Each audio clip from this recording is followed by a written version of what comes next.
Praise the Lord. प्रभु के बनाए हुए इस चैनल में रियल लिविंग टीम की तरफ से मैं आप सबका स्वागत करती हूँ। प्रियो, मसीह में मेरे प्यारे भाइयों और बहनों, आप सब कैसे हैं? उम्मीद करती हूँ कि इन वचनों के से आपको आशीष मिलती होगी। और अगर आपको आशीष मिलती है या आप हमसे कुछ शेयर करना चाहते हैं तो आप कमेंट में हमें बता सकते हैं। और अभी तक आपने चैनल को सब्सक्राइब नहीं किया है तो चैनल को सब्सक्राइब कीजिए।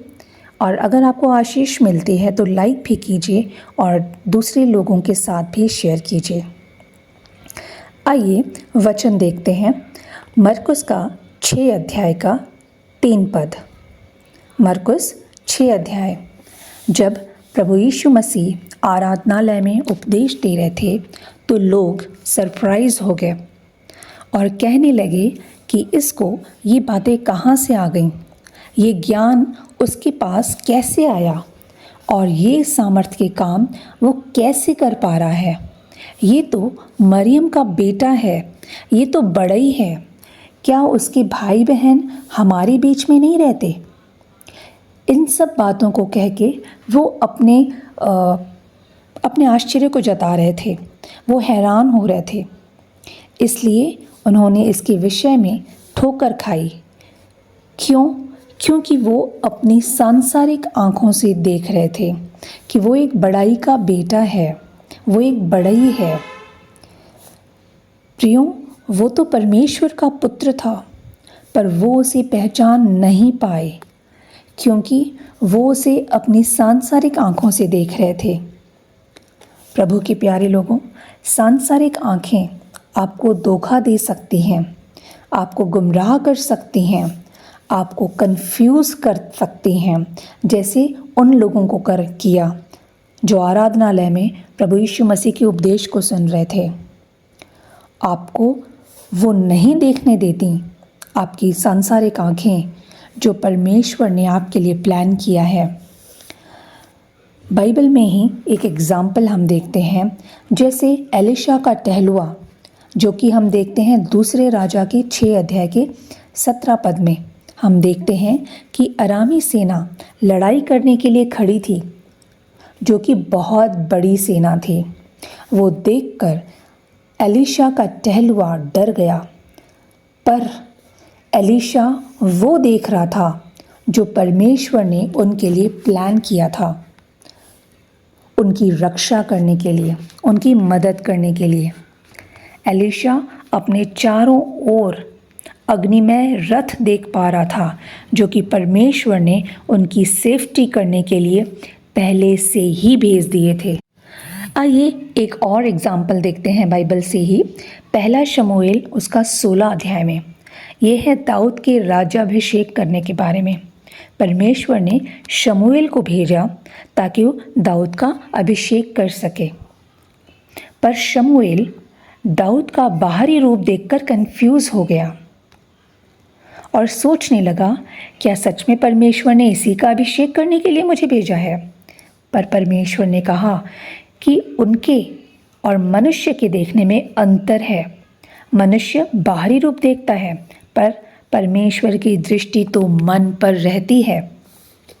प्रियो, प्रभु के नबी भी बाहरी आँखों के द्वारा धोखा खा जाते थे, लेकिन वो परमेश्वर के करीब थे, आत्मा में बलवंत थे, हर वक्त परमेश्वर से कनेक्टेड रहते थे। इसलिए परमेश्वर की आवाज़ उन्हें सुनाई देती थी और वो उसे फॉलो भी करते थे, जिससे वो सब देख पाए जो परमेश्वर ने उनके लिए किया और वो सब सुन पाए जो परमेश्वर ने उनसे कहा।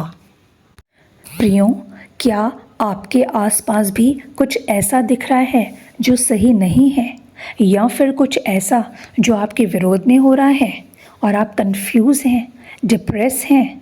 तो रुकिए, प्रेयर कीजिए, प्रभु से बात कीजिए।